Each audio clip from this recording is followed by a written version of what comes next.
Hello friends, जावा के session में हम लोग डेटा टाइप को थोड़ा और डिटेल में देखेंगे। जैसे कि मैंने पिछले सेशन में primitive and non primitive data types को बताया था, तो यहाँ पर हम देखते हैं कि प्रिमिटिव डेटा टाइप के कुछ फिक्स साइज भी दिखाए गए हैं। तो अब हम प्रिमिटिव डेटा टाइप को यूज़ करेंगे और प्रिमिटिव डेटा टाइप को थोड़ा और डिटेल में जानेंगे। यहाँ डेटा टाइप की इस टेबल में आप देख रहे हैं कि यहाँ पर डेटा टाइप के साइज को बताया गया है और रेंज को बताया गया है, डिस्क्रिप्शन दिखाया गया है एंड डिफ़ॉल्ट वैल्यू है। सबसे पहले हम लोग बाइट डेटा टाइप को यूज़ करेंगे, जहाँ पर बाइट डेटा टाइप का साइज़ है 1 बाइट मतलब 8 बिट्स। और यहाँ पर बाइट डेटा टाइप्स की रेंज जो है वो है -128 से +127 तक। यह होल नंबर को स्टोर करता है और इसकी डिफ़ॉल्ट वैल्यू 0 होती है। तो बाइट डेटा टाइप को यूज़ करने के लिए हम जावा प्रोग्राम में जाएंगे। तो यहाँ जावा प्रोग्राम में हम लोग बाइट डेटा टाइप के लिए लिखेंगे बाइट एंड इसके लिए हम वेरिएबल डिक्लेयर करेंगे, जिसमें हम कोई वैल्यू देंगे लाइक 4 एंड सेमीकोलन।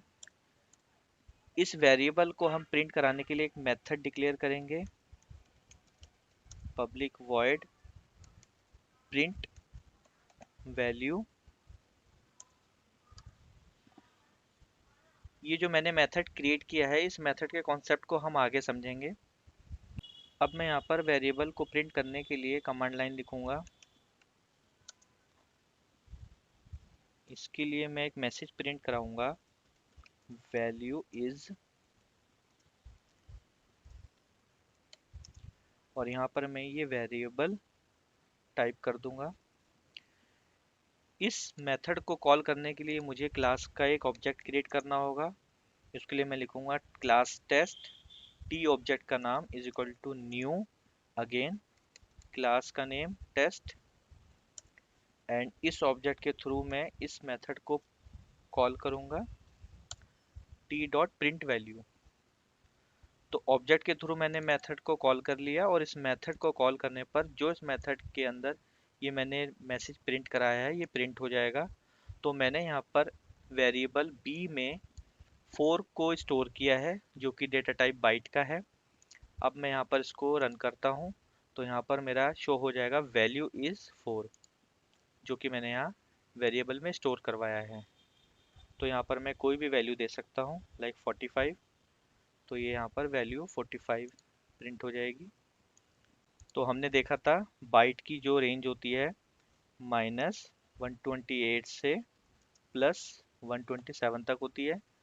तो इस रेंज के अकॉर्डिंग अब हम यहाँ पे कोई भी वैल्यू इसमें स्टोर कर सकते हैं। अगर हम 120 स्टोर करेंगे तो यहाँ पर 120 स्टोर हो जाएगा और 120 प्रिंट हो जाएगा। हम यहाँ मैक्सिमम वैल्यू 127 स्टोर करेंगे तो यहाँ पर 127 प्रिंट हो जाएगा। बट अगर हम यहाँ पर 128 स्टोर करने के लिए ट्राई करते हैं तो यहाँ पर हमें एक एरर शो हो जाएगा। वैसे ही हम माइनस का 128 देते हैं तो भी वो इसको एक्सेप्ट कर लेगा और हम यहाँ पे इसको इजीली प्रिंट करा पाएंगे। और यदि अगर हम यहाँ पे कोई वैल्यू इंक्रीज करते हैं जो उसके रेंज के बाहर जाता है तो भी हमें ये एरर शो कर देगा। तो इस तरह हमने यहाँ पर बाइट डेटा टाइप को यूज़ करके इसके वेरिएबल में वैल्यू स्टोर की और उसको वैल्यू को हमने शो करवा दिया और हमने यहाँ पर रेंज को भी चेक कर लिया। तो ये हो गई हमारी बाइट की रेंज -128 से +127 तक।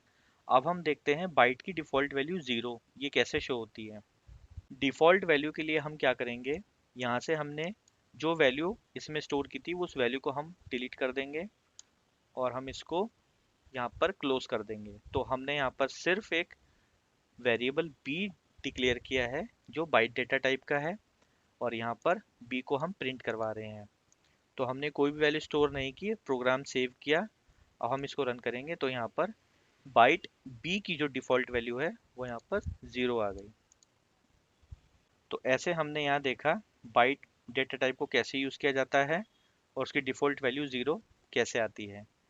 ठीक वैसे ही हम शॉर्ट डेटा टाइप को भी यूज़ करेंगे, जिसका साइज होता है 2 बाइट्स मतलब 16 बिट्स और इसकी रेंज है -32,762 +32,767। तो अब हम शॉर्ट डेटा टाइप को भी यूज़ करते हैं। शॉर्ट डेटा टाइप को यूज़ करने के लिए हम क्या करेंगे, इस पूरी लाइन को डिलीट करेंगे। शॉर्ट डेटा टाइप के लिए हम शॉर्ट टाइप करेंगे और इसके लिए हम एक वेरिएबल डिक्लेयर करेंगे। हमने वेरिएबल एस डिक्लेयर किया और हमने यहाँ पे कोई भी वैल्यू दे दी लाइक 100, जो कि हमारे एस में स्टोर हो गई और हम यहाँ पर एस को प्रिंट करा देंगे जैसे कि हमने पहले डेटा टाइप के लिए प्रिंट कराया था। अब हम शॉर्ट एस वेरिएबल को प्रिंट कराएंगे। हमने प्रोग्राम सेव किया, इसको हम रन करते हैं तो यहाँ पे वैल्यू इज़ 100 शो हो गई।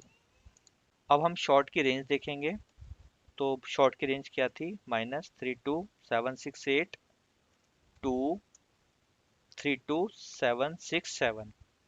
अब हम इस रेंज की लिमिट को देख लेते हैं। तो शॉर्ट की जो रेंज है वो है मैक्स टू मैक्स 32767। ये हम इसमें सेव कराते हैं, प्रोग्राम सेव करते हैं और ये प्रिंट हो जाएगा 32767। बट अगर हम यहाँ पर कोई भी वैल्यू इंक्रीज करते हैं, मीन 768 करते हैं, तो ये एरर शो करेगा क्योंकि ये इसकी रेंज से बाहर जा रहा है। ठीक वैसे ही हम माइनस के लिए करते हैं। तो यहाँ पर यदि मैं माइनस लगाता हूँ तो इस रेंज में आता है और ये इसको सक्सेसफुली प्रिंट करा देगा। ये यहाँ पर सक्सेसफुली प्रिंट हो गया है। बट यदि मैं यहाँ पर फिर से इंक्रीज करता हूँ, 769 करता हूँ, तो ये उस रेंज के बाहर जाएगा और यहाँ पर एरर शो कर देगा। तो ये हो गई हमारी शॉर्ट की रेंज लिमिट। तो शॉर्ट भी होल नंबर को स्टोर करता है अपनी रेंज लिमिट के अकॉर्डिंग। शॉर्ट की डिफ़ॉल्ट वैल्यू भी ज़ीरो होती है। तो आइए हम शॉर्ट की डिफ़ॉल्ट वैल्यू के लिए देखते हैं। डिफ़ॉल्ट वैल्यू के लिए हमें पहले की तरह यहाँ पे वैल्यू हटानी पड़ेगी और हम सिर्फ यहाँ पर शॉर्ट एस वेरिएबल को डिक्लेयर करेंगे, इसमें कोई भी वैल्यू स्टोर नहीं करेंगे। अब हम इस प्रोग्राम को सेव करते हैं तो जैसे कि यहाँ पर मैंने कोई वैल्यू स्टोर नहीं की है तो यहाँ पर ये ज़ीरो शो हो जाएगा, हेयर वैल्यू इज़ ज़ीरो। तो ठीक वैसे ही जैसे मैंने बाइट और शॉर्ट यूज़ किया है, ऐसे ही हम इंट यूज़ कर सकते हैं जिसका साइज़ 4 बाइट है, 32 बिट्स। ये इसकी रेंज है। हम इसी रेंज के अकॉर्डिंग वैल्यू स्टोर कर सकते हैं। ये भी होल नंबर को स्टोर करता है और यहाँ पे इसकी डिफ़ॉल्ट वैल्यू भी ज़ीरो होती है। वैसे ही हम लॉन्ग को यूज़ कर सकते हैं जिसका साइज़ 8 बाइट्स होता है, मतलब 64 बिट। ये इसकी रेंज है। ये भी होल नंबर को स्टोर करता है और उसकी डिफ़ॉल्ट वैल्यू भी ज़ीरो होती है। आगे हम देखते हैं float data type. Float data type जिसका साइज़ है 4 बाइट्स, यह अप टू 7 डेसिमल डिजिट को डिस्प्ले करा सकता है और इसकी डिफ़ॉल्ट वैल्यू भी 0.0 होती है। फ्लोट के लिए अब हम क्या करेंगे, यहाँ पर शॉर्ट की लाइन को डिलीट करेंगे। फ्लोट डेटा टाइप के लिए फ्लोट यूज़ करेंगे। एफ वेरिएबल हमने डिक्लेयर किया, इसमें हम वैल्यू डालेंगे लाइक 35.3254789 एंड यहाँ पर हम एफ यूज़ करेंगे। यदि हम फ्लोट के लिए कोई वैल्यू स्टोर करते हैं तो हम लास्ट में एफ यूज़ करेंगे और हम सेमी कॉलन लगाएंगे। यहाँ पर हम एफ प्रिंट कराएंगे क्योंकि अब हमने वेरिएबल एफ डिक्लेयर किया है फ्लोट के लिए। प्रोग्राम सेव करेंगे तो अब हम देखते हैं यहाँ पर वैल्यू प्रिंट होती है 35.325478, मतलब अप टू 6 डेसिमल डिजिट ये प्रिंट करवा रहा है। तो फ्लोट में हमने देखा कि यह 6 to 7 डेसिमल डिजिट को प्रिंट करा सकता है। अब हम इसकी डिफ़ॉल्ट वैल्यू के लिए देखेंगे। डिफ़ॉल्ट वैल्यू के लिए हम यहाँ पर इस वैल्यू को डिलीट कर देंगे और हम सिर्फ फ्लोट एफ को डिक्लेयर करेंगे जहाँ पर हमने सिर्फ वेरिएबल को डिक्लेयर किया है। इसके लिए हम प्रोग्राम सेव करके इसको रन करते हैं तो यहाँ पर फ्लोट की डिफ़ॉल्ट वैल्यू 0.0 शो हो गई। तो ये हो गया हमारा कम्प्लीटली फ्लोट। अब हम देखेंगे डबल। तो डबल का साइज होता है 8 बाइट्स, मतलब 64 बिट्स। यह अप टू 16 डेसिमल डिजिट को शो कर सकता है। इसकी डिफ़ॉल्ट वैल्यू भी 0.0 होती है। तो जैसा कि हमने फ्लोट यूज़ किया वैसे ही हम डबल भी यूज़ कर सकते हैं। तो आइए अब हम आगे देखते हैं बूलियन। बूलियन का साइज होता है 1 बिट। यह दो ही वैल्यू स्टोर करता है, ट्रू एंड फॉल्स। आइए इसको हम प्रैक्टिकली देखते हैं। यहाँ बूलियन के लिए हम क्या करेंगे, फ्लोट एफ को हम डिलीट करेंगे, बूलियन टाइप करेंगे, बूलियन बी, हमने वेरिएबल बी डिक्लेयर किया, इज इक्वल टू हम यहाँ लिखेंगे ट्रू। हम इस वेरिएबल में ट्रू स्टोर करवा रहे हैं और हम यहाँ पे प्रिंट कराएंगे बी, क्योंकि हमने वेरिएबल बी डिक्लेयर किया है। प्रोग्राम सेव करते हैं, रन करते हैं, तो यहाँ पे वैल्यू इज ट्रू आ गई। यदि हम यहाँ फॉल्स करते हैं, सेव करते हैं, तो यहाँ पे वैल्यू फॉल्स आ जाएगी। तो इस तरह हम यहाँ बूलियन में ट्रू एंड फॉल्स वैल्यू को प्रिंट करा सकते हैं। यदि हम यहाँ कोई कंडीशन लिखते हैं तो कंडीशन के अकॉर्डिंग भी बूलियन का रिजल्ट आएगा ट्रू एंड फॉल्स। कंडीशन के लिए हम लिखते हैं 5 स्मॉलर देन 8, तो यह कंडीशन ट्रू है, तो यहाँ पे बूलियन बी की वैल्यू ट्रू शो होगी, जैसे कि हम यहाँ देख रहे हैं ट्रू। बट यदि मैं यहाँ पे कंडीशन फॉल्स करता हूँ, मतलब 5 ग्रेटर देन 8 जो कि फॉल्स है, तो यहाँ पर बूलियन की वैल्यू फॉल्स शो हो जाएगी, जैसा कि हम यहाँ देख रहे हैं इट इज़ फॉल्स। तो बूलियन की जो डिफ़ॉल्ट वैल्यू है वो फॉल्स होती है। इसकी डिफ़ॉल्ट वैल्यू के लिए भी देख लेते हैं। डिफ़ॉल्ट वैल्यू के लिए हम यहाँ पर जो वैल्यू स्टोर करवा रहे हैं हम उसको डिलीट करेंगे और यहाँ पे सेमीकोलन पे इस लाइन को क्लोज करेंगे।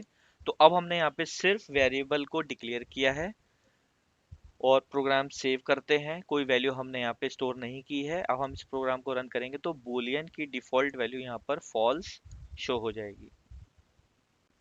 आगे हम देखते हैं कैर, जिसका साइज होता है 2 बाइट्स मतलब 16 बिट्स। कैर किसी कैरेक्टर को स्टोर करता है और आस्की कोड के अकॉर्डिंग कैरेक्टर को शो करवाता है। आइए हम प्रैक्टिकली कैर को देखते हैं। कैर के लिए हम बूलियन बी को हटाएंगे। यहाँ पे हम लिखेंगे कैर सी इज इक्वल टू, हम किसी कैरेक्टर को इसमें स्टोर करेंगे, लाइन क्लोज करेंगे और यहाँ पर हम सी प्रिंट कराएंगे। तो यहाँ पर वैल्यू आ जाएगी ए, क्योंकि हमने यहाँ पे ए स्टोर कराया है। सिंगल एक कैरेक्टर ही स्टोर करता है ये। यदि मैं यहाँ पे कैपिटल डी करता हूँ तो ये डी स्टोर करेगा और डी प्रिंट कर देगा, वैल्यू इज डी। उसके बाद यदि मैं यहाँ पे इस डी के साथ कोई दूसरा कैरेक्टर लाइक ए करता हूँ तो ये मुझे एरर शो करेगा, क्योंकि ये सिंगल कैरेक्टर ही स्टोर करता है। तो अब हम देखते हैं आस्की कोड के लिए। आस्की कोड के लिए आप आस्की टेबल को गूगल पे एक बार देख सकते हैं। तो आस्की के लिए मैं यहाँ पे एक आस्की कोड को लिखूंगा, उसी कोड के कॉरस्पॉन्डेंस मुझे उसका कैरेक्टर शो हो जाएगा। तो मैंने यहाँ पे आस्की कोड 65 लिखा। अब मैं इस प्रोग्राम को रन करूंगा तो इस 65 के कॉरस्पॉन्डेंस जो भी कैरेक्टर होगा वो शो होगा, जैसे कि यहाँ पर ए शो हो रहा है। अब मैं यहाँ पे आस्की कोड लिखता हूँ 98, जिसके अकॉर्डिंग उसका कैरेक्टर शो हो जाएगा, जैसे कि यहाँ पे है वैल्यू इज बी। अब हम कैर की डिफ़ॉल्ट वैल्यू देखेंगे। तो यहाँ कैर की डिफ़ॉल्ट वैल्यू है \u 4 टाइम्स 0, जिसका मतलब होता है स्पेस। कैर की डिफ़ॉल्ट वैल्यू के लिए हम क्या करेंगे, यहाँ पर हम सभी वैल्यू को डिलीट कर देंगे जो वैल्यू हमने स्टोर कराई थी। अब हम कैर वेरिएबल सी को डिक्लेयर कर रहे हैं और हम इसको अब रन करते हैं। तो यहाँ पर ये आ गया स्पेस। ये जो स्पेस है ये कैर की डिफ़ॉल्ट वैल्यू है। ये इक्वलेंट है \u 4 टाइम्स 0। इसको हम सेव करते हैं, इसको रन करते हैं, तो भी कैर के डिफ़ॉल्ट वैल्यू के इक्वलेंट शो करेगा। मतलब कैर की ये डिफ़ॉल्ट वैल्यू है और ये कैर की सबसे लोवेस्ट वैल्यू होती है। तो इस सेशन में हमने इन डेटा टाइप को डिटेल में देखा है, इन डेटा टाइप को यूज़ किया है। तो ये सेशन कंप्लीट देखने के लिए थैंक यू दोस्तों।